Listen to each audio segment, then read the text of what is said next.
says everything is content, but deep down, you do not agree. I know you want to be able to build a high paying audience without jeopardizing your privacy, oversharing, or just putting your whole life on the internet, right? I've been able to do this, and I get people who pay me thousands of dollars month in, month out, and I do not have to jeopardize my privacy. If this is what you also want to be able to do, then this is the video for you.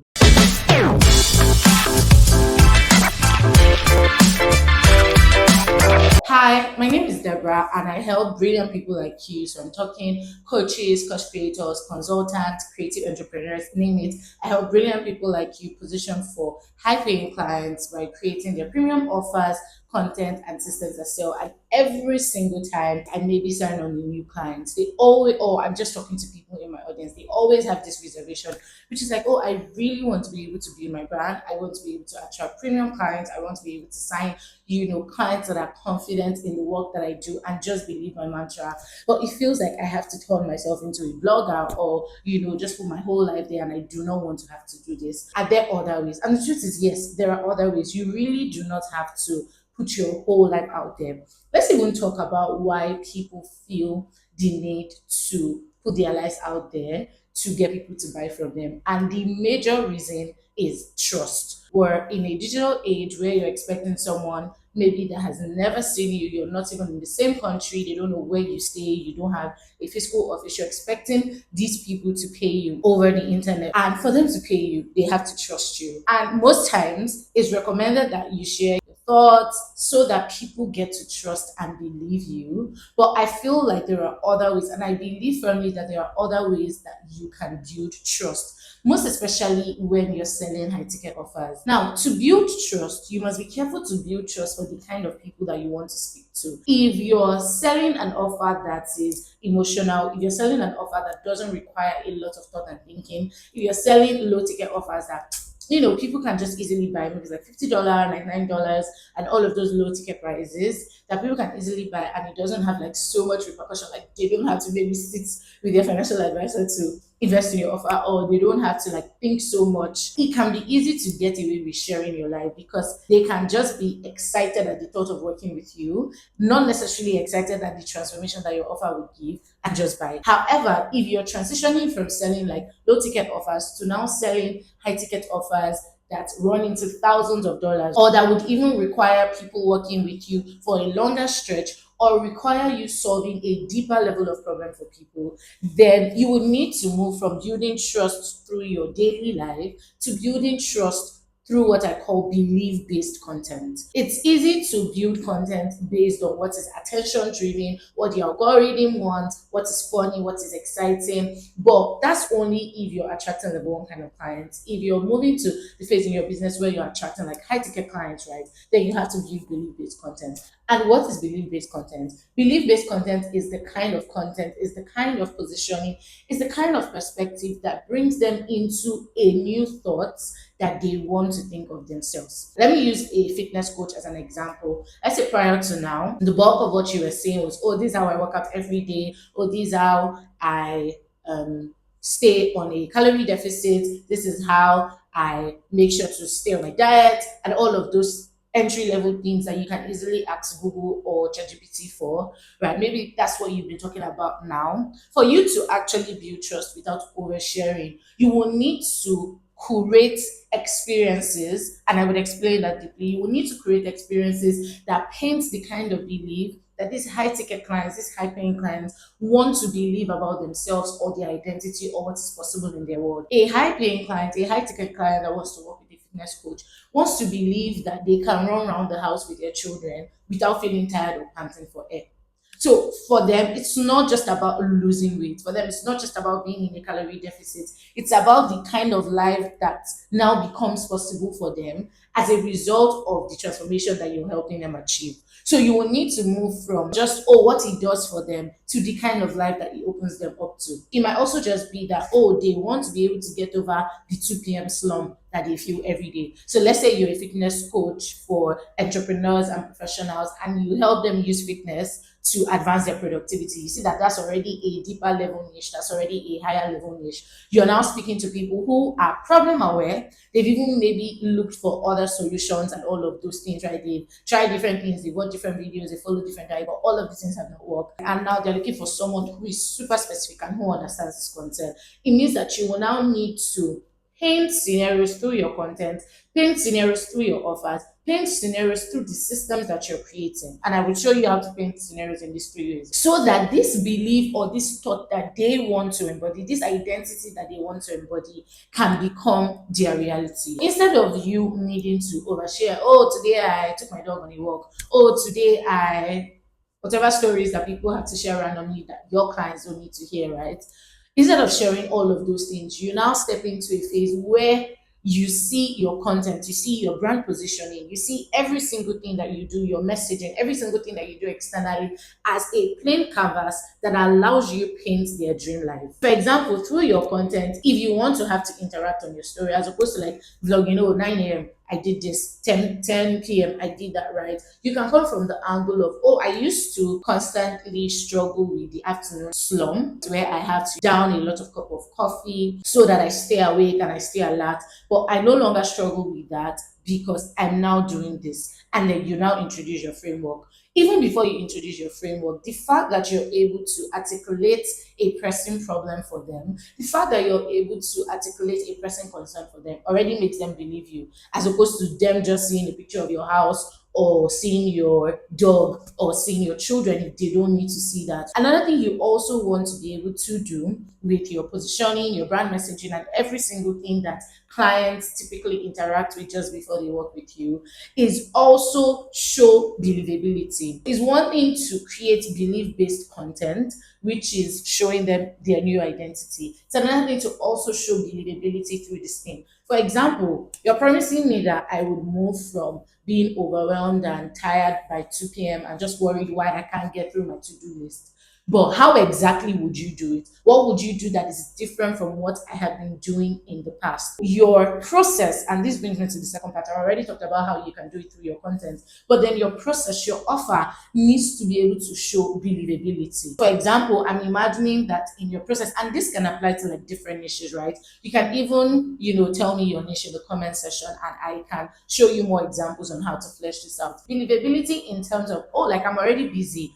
If the only solution that you have for me is that I have to enroll in a gym that's 30 minutes away from my house and I cannot do that, I will not be able to believe that you can help me. So in your offer, in your process, in your methods, and this is why when I work with coaches and consultants, one of the things I like to do is make sure that when we're sitting through their offer, there are believable elements in it. A believable element can look like auditing their energy and creating a budget for their energy, where you're teaching them, foods that enhance their energy, lifestyle changes that they can enhance their energy, things that they can do that helps them do more in less time so that they have more time to do all the other things that they want to do. Now, still on your offer, another thing that you want to do is tie the believability aspect of your offer to either something that makes them more money, that helps them get better in their relationship, that helps them improve their health, or all three.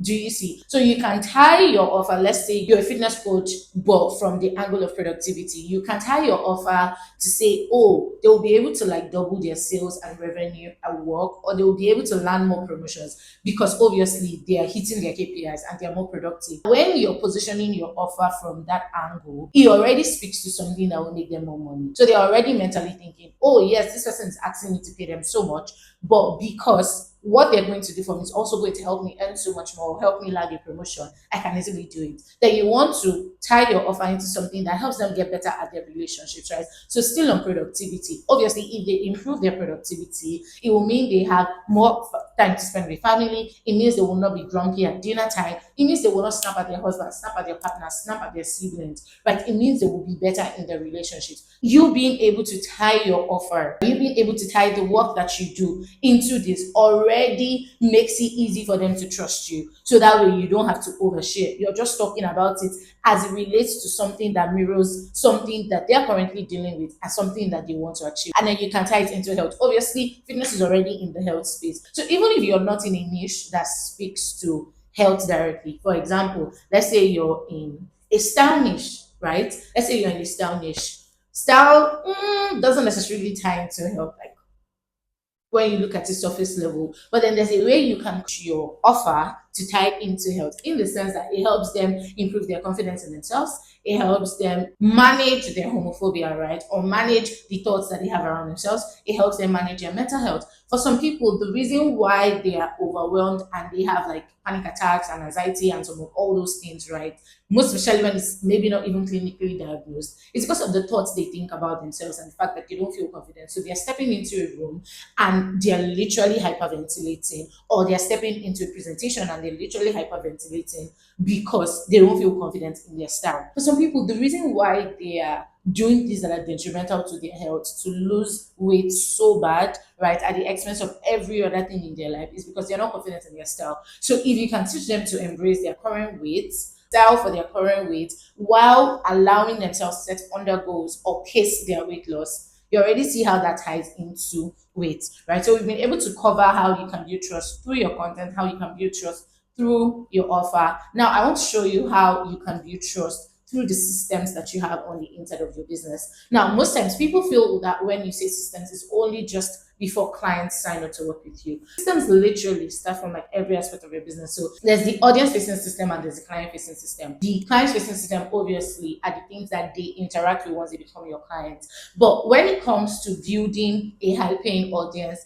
that doesn't need you to overwork yourself or overshare or share parts of your life that you really do not want to share, one of the things you will need to prioritize in your audience facing systems is creating predictability across the work that you do. Most times, why you get into that zone of, oh my goodness, I'm just going to overshare and do anything that I need to do to sign clients this month, is because you do not have a system that helps you get clients consistently. And honestly, posting pictures about your personal life might not necessarily help you sign clients. It might even be detrimental to your brand because it means that you'll be attracting more fans and people that are just interested in your personality as opposed to your process or as opposed to the work that you do, your expertise, your brilliance. And I'm sure that that's not what you want, most especially if you're looking to build a profitable brand, if you're looking to build a profitable business at the end of the day, if you're thinking of the work that you do like a CEO that needs to be able to hit revenue goals consistently, right? So you need to now say, oh, what audience facing systems can I set in place? Obviously, with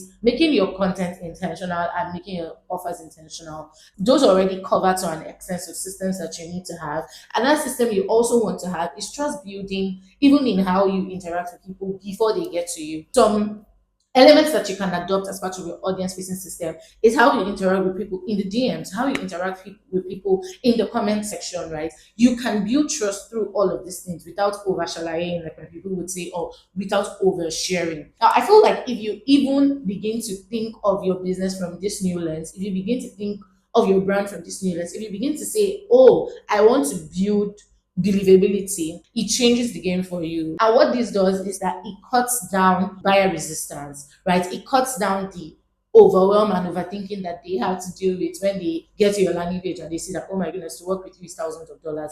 And once you're able to do this, it manages this. If you want me to take this conversation deeper with you, you want to be able to join my email list. I typically break down everything you need to know, from building a premium brand to having a premium mindset to, building the kind of offers that collapse buyer resistance and all of the objections that they might have, right? Down to typical conversations and case studies of people that have consistently built premium brands so that you can be confident to build your own premium brands. I typically share all of this in my email list. So you want to join my email list via the link in the description box. And if you're at that point where you're like, what, I'm tired of selling myself short. I believe that my expertise is worth so much more. I believe that I can not only serve everyday people, I can serve kings, I can serve important people, I can serve high paying clients, and I want to be able to raise my rates. I want to be able to restructure my offers so that I speak to these people. You want to book a free call to work with me inside of my offer called ExecuTap. In ExecuTap, I work with you to help you confidently sell